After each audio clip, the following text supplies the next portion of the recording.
오늘도 어김없이 성경의 이야기를 한번 들어가 보도록 하겠습니다. 어떻게 친구들 다 잘 지냈나요? 네, 목사님도 잘 지냈습니다. 네, 우리 친구도 이번에 들어보니까 뭐 우승중은 중학교 시험 끝났다고. 솔강도 끝났어요? 중학교 1학년 친구는 어땠어요? 첫 시험. 괜찮았습니까? 좋아요. 어떻게 나는 지금 고등학교 친구들은 아직 시험 아직 안 봤죠? 걱정하지 마세요. 아, 본 데도 있어요? 어, 축하드립니다. 일단 끝난 친구들은 축하드리고 아직 안 끝난 친구들은 조금만 더 버티세요. 금방 끝날 겁니다. 자, 그럼 이제 오늘 옆에 있는 친구들 이렇게 한번 고백해 볼게요.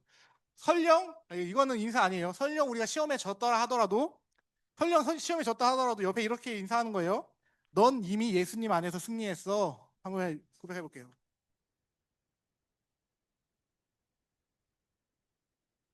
나연아, 넌 이미 예수님 안에서 승리했다. 저 표정 뭐야? 김나연, 김나연 씨, 너 앞으로 나오라고 할 수도 있다. 좋아요. 자, 오늘도 한번 그러면은 계속해서 말씀 한번 들어보도록 하겠습니다. 친구들, 어, 우리가 지금 이제 성경의 내용을 살펴보고 있어요. 왜 성경의 내용을 살펴보냐? 여러분들이 성경의 온전한 내용을 깨달아서 하나님께서 여러분에게 원하시는 것들을 알기를 원하기 때문입니다. 그래서 목사님 설교의 특징은 한 번 놓치면은 사실 끝까지 듣기가 힘들어요. 그렇죠? 예, 한 번 놓치면 끝이에요. 그렇기 때문에 정신 똑바로 차려가지고 처음부터 끝까지 잘 들으려고 해야 합니다. 자, 그런 의미에서 오늘 목사님이 지난주에 우리 설교 노트를 거뒀잖아요. 너무 잘 쓰는 친구들 몇 명 있어가지고 몇 명 이렇게 좀 소개하는 시간 한번 가져보려고 합니다. 자, 이 친구는 중학교 2학년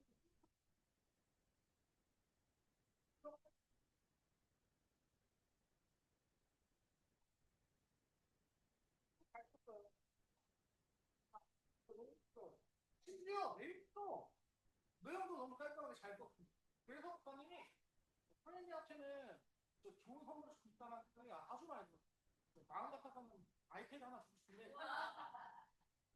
내 마음이니까 교회가 정해줘야 돼요. 그래서 목사님은 선생님이 너무 감동을 했다라는 거가 또 그리고 우리 이제 오늘 안 나왔는데 상준이라는 친구 정상준이라고 최근에 온 친구인데 친구는 뭐 몇 개 쓰진 않았는데 2개 쓰긴 했는데 이거 읽으면서 목사님이 너무 감동을 했어요. 혼자 이렇게 생각을 하면서 설교를 들으면서도 이제 Q&A를 던져보기도 하고 이제 어떻게 하면 이 내용들이 그러니까 자기가 원래 알고 있었던 본래 내용과 제가 설교했었던 성경의 해석이 어떤 점 다른 점이 있는지 이런 질문을 써놓기도 했더라고요. 그래서 아주 진짜 훌륭한 내용이어서 그냥 읽는 그리고 중학교 1학년 친구들 중에서도 가르칠 수가 있었어요. 네, 이 친구인데 이름은 밝히지 않을게요. 이름 밝히지 않을 건데 중학교 1학년 친구인데 나는 핵심을 잘 적었더라고요. 네, 저잘 적었고요. 그리고 후반에 가면은 그림으로도 핵심의 내용을 잘 정리해 줘요. 배, 패시트였나? 되게 많았는데 화살, 보존의 언어 무지개 이런 거 너무 잘 그려놔서 이 친구들 너무 잘 썼다라는 걸 이렇게 알고 싶어서 그려놔.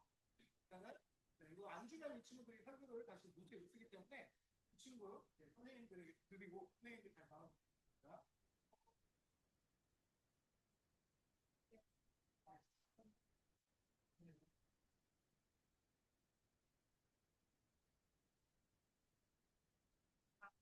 네.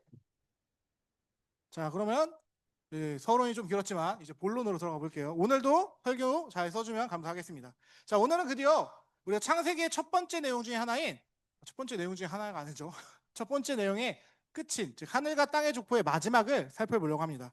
자, 근데 특별히 오늘은 이 하늘과 땅의 족보의 마지막과 아담의 족보의 연결성을 함께 보려고 해요. 왜 이게 중요하냐? 목사님이 창세기에 몇 개의 족보가 나온다고 했죠? 호영아? 너 그때 틀렸었어. 자, 그때도 세 개라고 했었어. 호영아 몇 개라고 다시 한번? 꽤 많아. 아니야, 그거 두 배야. 그렇죠. 10개가 있습니다. 10개의 톨레도트가 나오는데 그 중에 오늘은 이제 하늘과 땅의 족보가 끝나고 아담의 족보가 시작하는 연결성을 함께 보려고 합니다. 자, 오늘 본문의 시작을 보게 되면 어떤 이야기가 나오냐? 가인의 후손에 대한 이야기가 나오면서 시작해요. 자, 원래 이제 그 뭐라고 해야 되죠? 여기 이제 가인의 후손이다라고 목사님이 말은 하고 있지만 성경에서는 여기에 톨레도시라는 단어가 쓰이진 않아요. 그래서 이거 가인의 족보다라고 말하는 건 옳지 않아서 목사님은 가인의 후손이다라고 이야기하고 있습니다. 즉 가인의 후대가 누구인지 보여주는 이야기가 나온 다음에 그 다음에 이 얘기가 다 끝나고 가인의 이야기가 끝나고 아담의 진짜 후손이 누구인지 이야기에 나오는 내용이 오늘 이야기다라는 거예요. 그래서 아담의 두 아들 가인과 셋의 족보를 함께 살펴보려고 합니다. 자, 일단 먼저 우리가 살펴봐야 하는 건 지난주 가인이 누굴 죽였죠? 희은아? 너 이거 엄청 유명한 얘기니까 그냥 때려 맞출 수 있어요. 아벨, 하벨, 후벨, 히벨. 누구? 아벨이죠. 맞아요. 가인이 아벨을 죽이는 사건을 봤어요. 자, 가인이 아벨을 죽인 다음에 하나님께서 가인에게 이러한 말씀을 주십니다. 무슨 말씀을 주시냐? 내가 밭을 갈아도 땅이 다시는 그 효력을 내게 주지 아니할 것이요 너는 땅에서 피하여 유리하는 자가 되리라 라는 말씀을 주셨어요. 자, 친구들, 가인 직업이 뭐라고 했지? 자, 선유라, 양선유 뭐? 그쵸, 농부예요. 농부인데 밭을 갈아도 뭐가 없어요? 예, 소산이 없대요. 즉 이 말은 무슨 말이냐? 가인에게 있어서는 가장 본질적인 저주예요. 얘 평생 뭐 하던 사람이에요? 농사로 밥 먹던 사람이에요. 근데 얘가 이제 땅을 갈아도 뭐가 없어요? 얘가 열심히 땅을 갈아도 이제는 땅이 다시는 가인에게 소산을 주지 않는다 라는 말이 하나님의 저주입니다. 그래서 가인이 하나님께 징징거려요. 아, 하나님, 이거 너무 무거워요. 말이 됩니까? 저 그럼 이제 뭐 먹고 살아요? 라고 하면서 하나님께 막 징징거려요. 그러면서 또 하는 말이 이제 그러면 사람들이 나 죽일 거다. 땅을 갈아서 열매도 못 내는 나 같은 사람은 이제 필요가 없기 때문에 내가 동생을 죽인 것처럼 사람들이 날 죽일 거예요. 나 어떻게 살라는 거예요? 라고 하면서 하나님께 막 따져요. 그랬더니 하나님께서 뭘 주시죠? 가인에게? 바로 가인의 표식이라는 표를 줘요. 자, 가인의 표를 우리가 드라마나 또 목사님이 좋아하는 이 시계 뭔가 있는데 마이크에서 빠져서 여기까지 날라왔네요. 네. 목사님이 좋아했던 드라마 이런 거 보면은 가인의 표가 무슨 어떤 저주의 표식이어서 막 가인이 절대 죽지 않는 막 그런 식으로 나오는 경우들도 있었어요. 우리 혜율이는 본 적 없어요. 목사님만 봤으니까. 자, 근데 가인의 표 저주의 표일까요? 목사님 뭐라고 써놨죠? 산드라? 왜 은혜의 표일까요? 자, 가인이 하나님 다른 사람 다 죽이면 어떡해요? 라고 하니까 하나님께 뭘 주신 거예요? 자, 이제부터 가인을 죽이는 사람은 가인의 벌에 7배를 받을 거야 라고 하면서 사인을 주신 거예요. 이 표시를 보면 뭐가 아는 거예요, 사람들은? 아, 가인을 함부로 죽였다가는 가인이 받은 벌에 7배의 벌에 받고 있구나. 가인을 죽이면 돼요, 안 돼요? 준모야? 우리 래퍼 준모? 래퍼 준모. 예. 가인을 죽였다가는 내 인생이 조졌네, 이거? 이게 될 수도 있다는 거예요. 그러니까 죽여요, 안 죽여요? 안 죽인다라는. 그래서 은혜의 표로서 주십니다. 즉 우리가 반드시 기억해야 되는 건 가인이 받은 표는 저주의 표식이 아니라 여호와 하나님의 은혜의 자비의 징표였다라는 거예요. 그래서 이 은혜의 자비로 말미암아 가인은 정말 사람들에게 죽지 않게 됩니다. 그런데 가인 아빠랑 같이 살 수 있어요? 자, 다은아, 아빠랑 같이 살 수 있을까? 다연인가? 다연아, 자, 아빠의 둘째 아들을 죽였어. 아빠 밑에서 살 수 있어, 없어? 못 살겠죠? 그래서 아빠를 떠나 에덴 동쪽에 노시라는 땅으로 이제 이주해서 살아가게 됩니다. 자, 근데 여기로 이사한 다음에 가인이 제일 먼저 한 게 있어요. 뭐냐? 바로 결혼을 해요. 그리고 오늘 우리가 읽었던 아이들 나오는 장면을 보게 됩니다. 근데 여기서 한 가지 질문. 자, 나연아, 김나연 씨. 자, 가인이 지금 다른 사람이 자기를 죽일 걸 두려워하고 또 다른 여자랑 결혼했다고 해요. 지금 성경에 그냥 누구밖에 안 나왔어요? 가인, 아담, 아벨, 하와 이렇게 4명밖에 안 나오는데 그럼 누가 자기를 죽이는 거고 누구랑 결혼한 거예요? 엄마랑 결혼했어요? 아니겠죠? 맞아요. 우리가 대부분 생각을 잘 해봐야 돼요. 지금 성경은 4명밖에 안 나왔는데 지금 가인은 다른 사람들이 죽일 걸 두려워하고 또 어떤 여자랑 결혼했다라고 이야기한다라는 거예요. 자, 가인이 결혼한 여자와 가인을 죽일 것을 두려워하는 사람들은 무엇이냐? 자, 여기서 이 생각을 해봐야 되는 거예요. 그래서 아담과 하와 말고 다른 인간이 있었던 건가? 네. 답은 간단하죠. 다른 사람이 있었던 거예요. 근데 그들이 뭐 아담과 하와랑 관련이 없는 사람이에요? 대용아? 언제 왔니? 대용아, 아담과 하와 관련 없는 사람 있으면 돼요, 안 돼요? 안 되죠. 맞아요. 아담과 하와의 다른 자녀들이 아주 아주 많았다라는 거예요. 그들 중에 즉 그들 중에 누군가가 가인을 죽일 것을 가인은 두려워했다라는 겁니다. 자, 그래서 목사님 말해주고 싶은 건 무엇이냐? 성경은 언제나 선택적인 기록을 합니다. 성경은 자 오늘날 우리의 내용이 성경에 기록된다라고 한다면 여기 있는 모든 사람이 기록될까요? 성경에? 아니죠. 자 출애굽했던 60만 대군, 심지어 여자까지 포함하면 200만 정도라고 하는데 200만 명 중에서 이름 거론된 사람 누구밖에 없어요? 모세, 아론, 미리암밖에 없어요. 성경은 언제나 선택적인 기록을 합니다. 기록해야 되는 사람들만 기록하는 게 성경이다라는 거예요. 즉 가인이 두려워했던 사람은 가인의 형제 자매들, 즉 기록되지 않았던 가인의 형제 자매들이었다라는 거예요. 자, 아담과 하와의 다른 자녀들이 아벨 사건으로 인해서 가인을 죽을 것을 두려워하며 도망쳤었고, 그리고 자신의 누이들 중에 한 명인, 누이라는 건 여동생이나 누나예요. 누이들 중에 한 명이랑 결혼을 했다라는 것을 우리는 알아야 한다라는 겁니다. 근데 이거를 막 이상하게 생각하면 안 돼요. 그 당시에 사람이 누구밖에 없어요? 아담 하와밖에 없고, 아담 하와는 엄마 아빠고 다 형제 자매밖에 없어요. 그 상황에서는 당연히 형제들끼리 결혼해야지 자녀가 번성할 수 있는 겁니다. 그건 이상한 게 아니라 당시에는 당연한 거였다라는 거예요. 자, 어쨌든 이렇게 누이 동생과 결혼한 가인은 자신의 가문을 이루어요, 못 이루어요? 시영아? 이게 이루죠. 그래서 오늘 이거 보는 것처럼 많은 자녀들이 이렇게, 물론 이제 저것도 선택적 기록이지만 이게 만들게 됩니다. 근데 중요한 건 가인은 하나님의 약속을 믿었을까요? 너를 다른 사람들이 못 죽이게 할 거야 라는 약속 가인 믿었을까요? 안 믿었을까요? 가인은 이 약속을 믿지 않았어요. 이 은혜의 표를 받았음에도 불구하고 그는 믿지 못했다는 거예요. 왜냐? 어떻게 할 수 있냐? 만약에 가인이 이 약속을 정말 믿었다면 가인은 당당히 살아야 할 거예요. 그렇죠?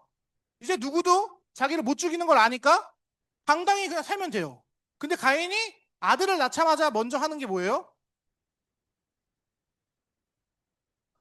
그렇죠. 노 땅에다가 자신의 아들의 이름으로 성을 쌓습니다. 자, 친구들, 성이라는 게 뭔가요? 그렇죠. 성을 쌓는 이유는 방어하기 위해 쌓는 거예요. 누군가가 자신을 침범하지 못하게 하기 위해서 쌓는 게 성입니다. 근데 성경은 제일 처음 성을 쌓은 사람이 가인이었다라는 것을 밝히며 가인은 자신을 보호하고자 노력했었던 사람이라는 것을 알려줍니다. 다른 사람들이 자신을 죽이려 하는 것을 두려워해서 성을 만든 게 가인이었다라는 거예요. 자, 이런 가인의 혈통은 잘 물려받아서 우리 모든 가인의 자손들은 세상에 가인이 성을 만들었던 것처럼 문명이라는 것을 발전시킵니다. 자, 가인이라는 사람은 성을 건축함으로써 독보적인 보호 수단을 보여줬고요.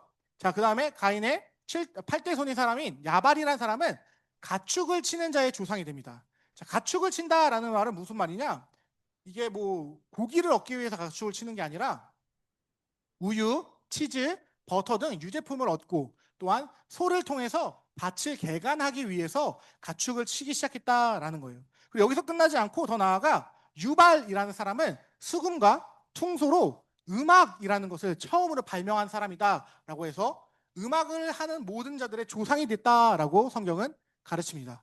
네, 우리가 여러분이 학교에서 배우는 역사에 나왔던 모든 순간들이 정확하게 성경에 일치하면서 발전하고 있는 것을 우리가 보게 돼요. 또 그리고 두발 가인이라는 사람은 구리와 세를 가지고 목사님 잘못 썼는데 청동기 문명을 처음으로 이루는 사람이 된다라는 거예요. 철기 문명이 아니라 청동기입니다. 구리와 세를 섞어서. 자, 무슨 말씀을 하고 싶은 거냐, 목사님이 가인 가문은 가인과 같이 정말 열심히 살았던 사람들이라는 거예요. 친구들, 치즈 잘못 만들면 죽는 거 알아요, 몰라요? 치즈 조금만 지나도 치즈는 이게 발효식품이기 때문에 실온에서 잘못만 발효돼도 먹으면 죽어요.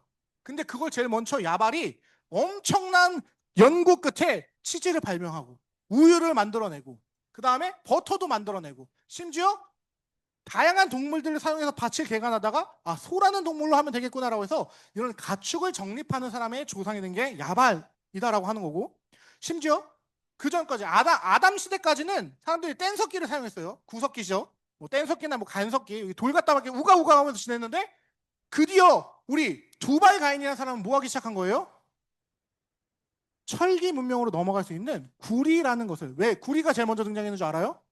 굴이 열전도율이 제일 낮아가지고 잘 쉽게 녹거든요.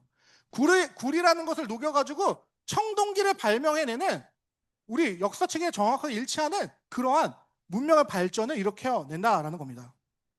즉 가인의 후손들은 문화와 문명을 선도하는 자들이었어요. 그러니까 우리로 말하면 가인이라는 사람은 일단 제일 먼저 뭘 했죠? 농업 혁명을 일으킨 사람이에요. 그 1차 혁명인가? 1차 혁명이죠. 1차 혁명. 그래서 엄청난 문명의 발전을 이루었고, 농업을 통해서. 그 다음에 우리 두발 가인이라는 사람은 청동기, 철기 문명을 발전시키면서 또 이제 또 다른 문화 혁명을 일으킨 사람이었다라는 겁니다. 이렇듯 가인의 후손은 그냥 안주하는 사람들이 아니라 농업, 음악, 뭐 이제 청동기 등등의 문명을 발전시켜 왔던 사람들이다라는 거예요. 자, 우리 입장에서는 이들의 발전 좋은 거예요, 안 좋은 거예요? 세우마. 자, 너 음악 좋아해, 안 좋아해? 그렇구나. 당황스럽군. 그래. 동물도 안 좋아할 것 같아. 그치? 동물 좋아해? 그 동물을 이제 사육할 수 있는 방법, 애완동물 구별법을 발견한 게 야발이고. 자, 그러면, 너는 음악을 좋아할 것 같아. 음악 좋아하지? 네가 좋아하는 드럼 뚝딱뚝딱거리는 거 누가 먼저 발명한 거라고? 예, 우리 유발이라는 사람이 발명한 거예요. 사실 여기서 음악 악기 뚝딱뚝딱거리는 거는 가인의 후손이 발명한 걸 가지고 우리는 찬양하고 있는 거예요. 그쵸? 자, 그 다음에 그쵸. 너 지금 쓰고 있는 그 패드, 거기에 들어가는 게 뭐예요? 반도체 그 금속 물질. 그 누가 먼저 발명했다고? 두발 가인. 자, 우리는 지금 이 가인의 후손의 문명의 발전이 없었으면 아무것도 이룰 수 없는 사회를 살아간다라는 거예요. 근데 하나님은 이들을 향해서 기쁘다고 말했을까요? 그치, 우리 건이가 좋아하는 미술이 없긴 한데 미술도 언젠가 발명을 해요. 자, 어쨌든 우리가 좋아하는 이런 모든 것들, 우리 인생에 풍요로움을 주는 모든 것들은 가인의 가인의 문명 속에서 발전해 온 건데, 중요한 건 하나님은 이들을 기뻐하지 않았다라는 겁니다. 하나님이 이들을 향해서 뭐라고 했냐? 게으르다라고 평가하신다라는 거예요. 그들 가인과 똑같이 최선을 다해 최선의 삶을 살아내면서 모든 것을 이루어냈지만, 그들에게 제일 중요한 무엇이 없었냐? 여호와 하나님에 대한 믿음이 없었기 때문이다라는 거예요. 목사님이 이렇게 말씀할 수 있는 이유가 있습니다. 우리가 아까 살펴봤었던 그 모든 문명의 조상, 그들의 아버지가 누구였냐? 바로 가인의 5대 손인 라멕이라는 사람이었어요. 근데 라멕이라는 사람이 성경에서 뭐라고 말하는지 우리 시영이가 한번 읽어볼게요. 시작.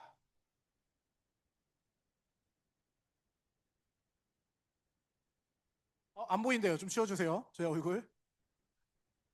자, 제 얼굴 좀 치워주세요. 네, 감사합니다.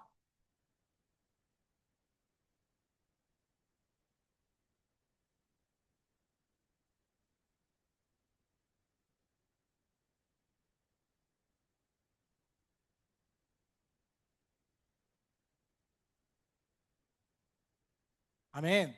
네. 자, 아까 목사님이 말했을 때 이 7배의 벌, 하나님의 은혜라고 했어요? 은혜가 아니라고 했어요? 은혜라고 했죠. 근데 지금 이 라멕이 뭐 하고 있어요? 업신여기고 있어요. 하나님의 은혜를 비웃으면서 가인을 죽인 사람은 7배 벌을 받지만 날 죽인 사람은 77배의 벌을 받을 거야 라고 막 떠든다는 거예요. 심지어 라멕이 사람을 왜 죽였냐? 그냥 자기가 상처받았고, 자기가 상함, 여기 원어로 보면은 깊은 상처나 뭐 엄청난 상함을 말하는 게 아니라 조그마한 상처, 별것 아닌 것에 의해서 사람을 죽여버리는데, 그거에 의해서 하나님이 은혜로 주신 그것을 비꼬면서 나를 죽인 사람은 77배나 벌을 더 받을 걸? 이러면서 하나님을 비꼰다라는 거예요. 이 라멕이라는 사람은 어떤 사람이었느냐? 아주 사악한 사람이었다라는 겁니다. 이걸 통해서 이 14장, 창세기 4장의 결론을 통해서 보여주고 싶은 게 무엇이냐? 가인의 후손은 처음에 하나님께서 뱀에게 저주를 내리면서 야, 여자의 후손이 뱀의 머리를 박살낼 거고 뱀은 여자의 후손의 발꿈치를 상하게 하리라 라는 저주가 내렸는데, 그때부터 성경은 뭘 보여주냐? 여자의 후손과 뱀의 후손의 대립구도를 보여줘요. 그 첫 번째 사건이 뱀의 후손이었던 가인이 여자의 후손이었던 아벨을 죽이는 사건이었고, 이번에도 뭘 보여주는 거냐? 가인의 후손들은 여전히 뱀의 후손이다라는 것을 우리에게 가르쳐 준다라는 겁니다. 그들은 가인부터 시작해서 계속해서 하나님께서 베풀어 주시는 여호와 하나님의 은혜를 업신여기는 사람들이었다라는 거예요. 자, 그런데 이 하늘과 땅의 족보, 이런 답이 없는 뱀의 후손들, 이 세상의 문명을 선도해 나가는 그들을 여호와를 업신여기는 이 사람들만 말하고 창세기 4장이 끝이 나느냐? 다행히 창세기 4장 그렇게 끝나지 않고 창세기 4장은 하나님의 은혜가 무엇인지 보여주면 끝이 납니다. 25절, 26절 우리 함께 읽어볼게요. 시작.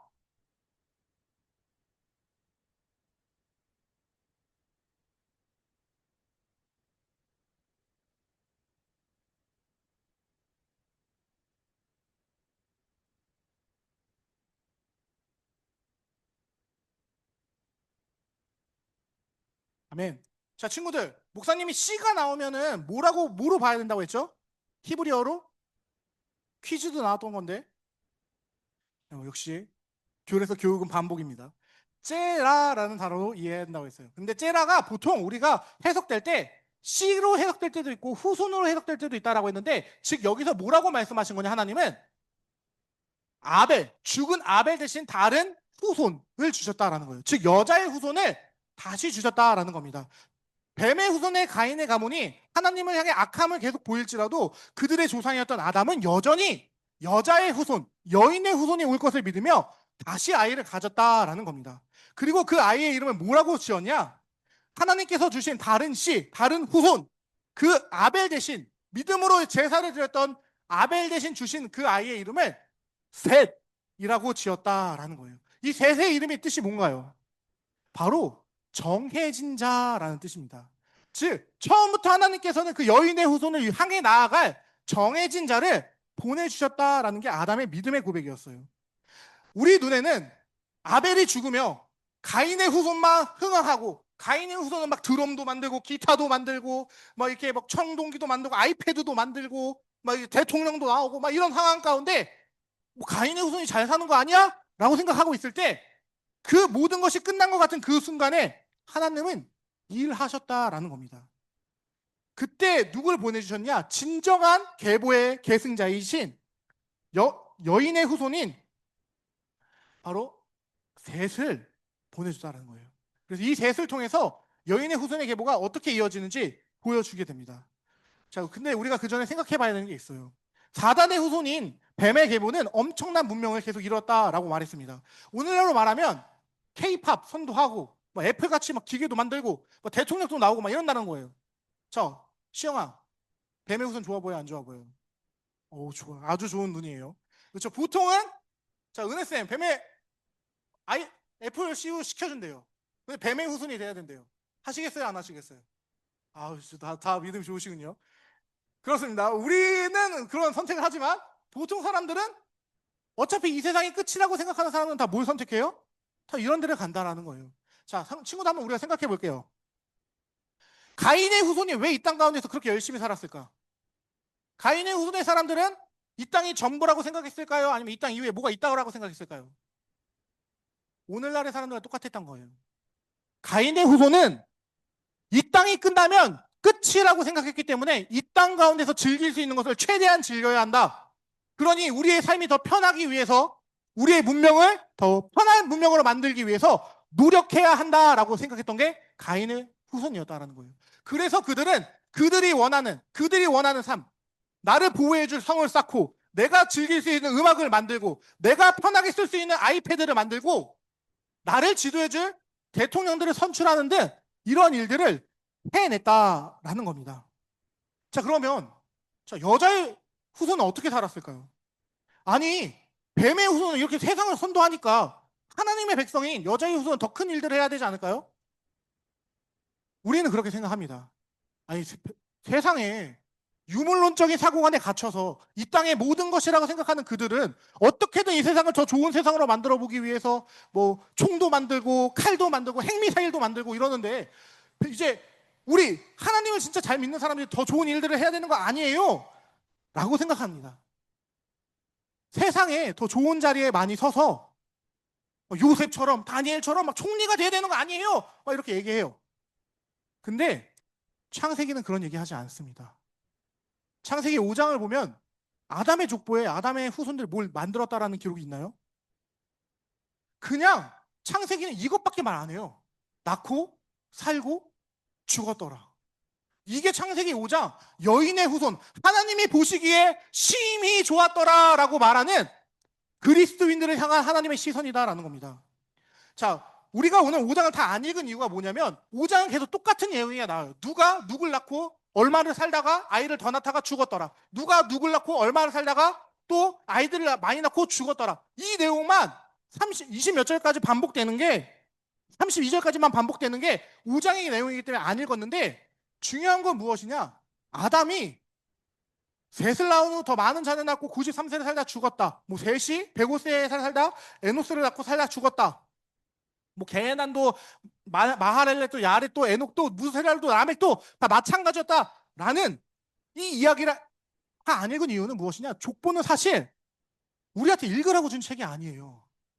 족보는 하나님이 원하시는 것이 무엇인지를 바라보라고 우리에게 준 책입니다라는 겁니다. 어떤 사람들은 이 족보에 나와 있는 나이를 기준으로 해가지고 막 뭐 젊은 직으로 막 만들고 막 이래요. 친구들, 모세 시대에 365일이라는 개념이 있었어요?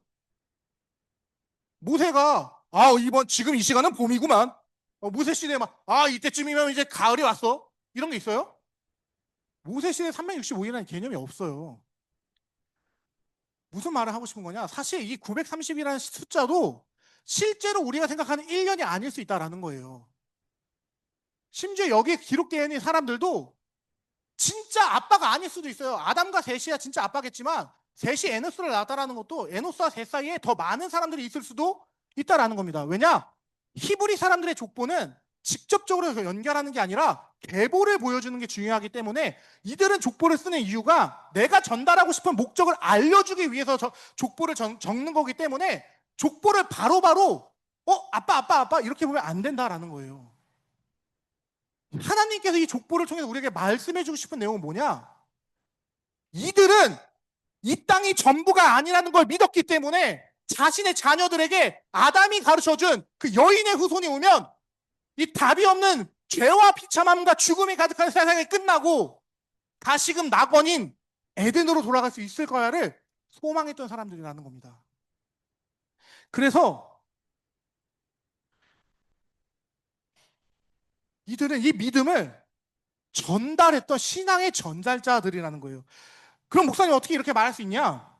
성경이 이것을 증거하고 있는데요. 대표적으로 에녹이라는 사람이 있습니다. 친구들, 에녹이라는 사람 아주 특이한 사람인데 왜 특이한 줄 아나요? 우리가 아까 읽었지만 에녹은 죽지 않고 하늘로 올라갔다라고 성경이 말해요. 시영아, 죽지 않고 하늘로 올라가는 사람 있을 수 있을까? 그쵸, 없어요. 죽지 않고 하늘로 사람이 올라갈 수가 없는 게 당연해요. 근데 에녹은 죽지 않고 하늘로 올라갔대요. 자, 근데 우리는 또 많은 목사님들도 그냥 아무것도 모르는 사람들은 와, 에녹 진짜 멋있다. 나도 하나님이랑 동행해서 죽지 않고 하늘 올라가야지. 이렇게만 성경 읽는다고요. 이렇게 읽으면 돼요? 에녹은 그걸 말하고 싶은 사람이 아니에요. 자, 하나님과 동행했다고 말을 하는데 이건 사실 대비를 보여주는 거예요. 자, 친구들 한번 볼게요. 아까 우리가 살펴봤던 그 하나님의 은혜를 아주 업신여겼던 라벡과 누가 동등한 선에 있어요? 이 하나님과 동행했었던 에녹이 동등한 선에 있는 거예요. 정확하게 아담의 가인의 후손으로 7대손이 라멕인 거고 아담의 셋의 후손의 7대손이 에녹입니다. 성경에서 치는 무슨 숫자예요? 완전수예요. 뭘 보여주고 싶은 거냐? 라멕과 에녹을 대비함으로 말해서 이 족보가 어떠한 족보인지를 대비시켜주는 겁니다. 가인의 족보는 하나님을 업신여기고 하나님을 믿지 않았던 족보인 거고 에녹의 족보는 에녹이라는 사람이 중요한 게 아니라 이 족보의 모든 사람들이 하나님을 소망함으로 말미암아 하나님과 동행하는 사람이었다라는 것을 가르쳐주기 위해서 이걸 기록했다라는 거예요. 근데 이거를 우리야 한글로 읽으니까 이해 안 되고 그렇지만 히브리 사람들은 히브리어로 읽으면서 다 보인다라는 거예요. 우리도 그럼 뭘 볼 수 있어야 돼요? 이렇게 볼 수 있어야 한다라는 겁니다. 성경은 이걸 가르쳐 주고 싶은 겁니다. 너는 라멕이니 아니면 에녹이니. 성경은 두 후손의 대비를 계속해서 보여줍니다. 동시대를 살았던 이들 중 한쪽은 여호와를 업신여겼고 한쪽은 평생 여호와를 경외하며 동행했습니다. 뱀의 후손은 여호와를 등졌지만 여인의 후손은 여호와를 기대하며 그들과 함께 살아갔다라는 겁니다. 그래서 이 후손의 마지막 인물로 누가 등장하는 거예요? 노아라는 사람이 등장하는 겁니다. 노아에 대해서 성경이 뭐라고 얘기하냐? 하나님께 은혜를 입은 자인데 그가 당대의 의인이었더라라고 이야기합니다. 네, 우리가 이제 다음 주에 살펴보겠지만 노아는 하나님께 은혜로 믿음이라는 선물을 받아서 하나님이 주신 믿음으로 말미암아 여인의 후손을 소망하는 그것 덕분에 당대에 진짜 의인이라는 게 아니라 당대에 의인이라고 하나님이 인정을 해줬다라는 거예요. 여러분은 라멕의 인생으로서 영원한 지옥 불구덩이 속에 들어가시겠습니까? 아니면 세세계보처럼 아무것도 보이지 않으나 진리이신 말씀을 붙잡고 이 땅 가운데서 그 소망을 붙잡고 살아가시겠습니까? 우리가 다음 주면 이제 노아를 살펴보겠지만 노아는 진짜 바보 같은 인생을 삽니다. 한 번도 비를 본 적 없는 인생 가운데서 비가 올 것이라는 믿음을 가지고 120년의 시간 동안 배를 만들어요. 우리의 기독교인의 믿음이라는 게 바울이 그래서 말하잖아요. 부활이 없으면 가장 한심하고 저급하고 답이 없는 게 누구예요? 기독교인이다라는 거예요. 바울이 직접 말해요. 우리에게 부활이 없으면, 우리에게 예수 그리스도가 없으면 세상 가운데서 제일 한심한 게 우리라고. 노아도 마찬가지고 아담도 마찬가지고 셋도 마찬가지고 에녹도 마찬가지고 믿음이 없이는 하나님을 기쁘시게 하지 못하는 겁니다. 우리가 반드시 그 사실을 깨달아 알길 바랍니다. 친구들, 의인이 되어야 합니다. 근데 의인은 무엇이에요? 성경은 말하잖아요. 여호와를 온전히 믿어 그 계시를 의지하는 사람이 의인이다. 그래서 마틴 루터가 종교개혁을 하며 무엇이라고 말합니까? 그 독일의 마틴 루터가 오직 믿음으로 말미암아 구원을 받는다라는 이신칭의를 말한다라는 겁니다. 우리 친구들 반드시 그 사실을 기억하기 바랍니다. 이제 말씀을 맺으려고 합니다. 오늘 우리는 두 계보를 살펴보았습니다. 이 라멕과 에녹으로서 가장 극적인 대비를 이루고 있는 아담의 두 계보를 살펴봤어요. 한쪽은 뱀의 후손이었고 한쪽은 여인의 후손의 계보였습니다. 뱀의 후손들은 여호와에 대한 신앙이 이 땅의 삶보다 더 중요하지 않았어요. 그들은 이 땅 가운데서 어떻게 하면 좀 더 편하게 살까? 이 땅 가운데서 어떻게 하면 더 좋은 것을 얻어낼 수 있을까를 고민하는 사람들이었습니다. 그래서 이 땅을 더 풍요롭게 만들고 이 세상 가운데 더욱더 완전한 세상이 되고자 인간의 힘으로 이 땅을 에덴으로 바꿔보고자 노력하는 사람들이었다라는 겁니다. 근데 우리는 알고 있죠. 인간의 힘으로 지상 낙원 이룰 수 있습니까? 이룰 수 없다라는 걸 우리 이미 역사 가운데 너무나도 잘 압니다. 그러나 여인의 후손들은 달랐습니다.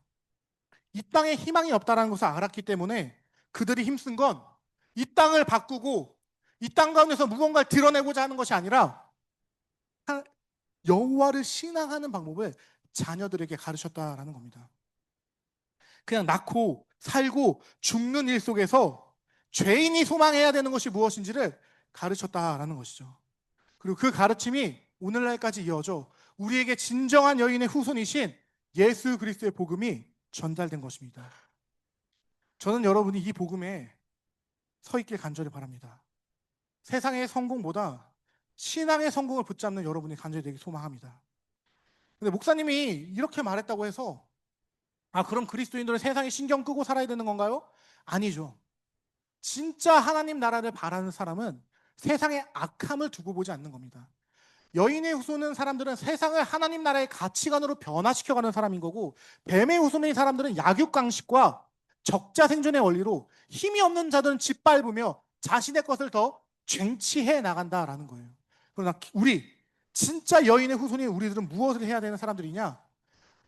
그리스도를 바라보는 것처럼 그리스도가 살아내신 것처럼 우리 또한 살아내야 되는 삶을 소망해야 한다라는 겁니다. 여러분이 그러한 삶을 살길 간절히 소망합니다. 그래서 여러분에게 묻습니다. 여러분은 뱀의 후손입니까? 아니면 여자의 후손입니까? 여러분 스스로가 이 질문에 당당히 대답할 수 있는 자들이 되길 간절히 소망하고 축복합니다. 이 시간 목사님이 기도하겠습니다.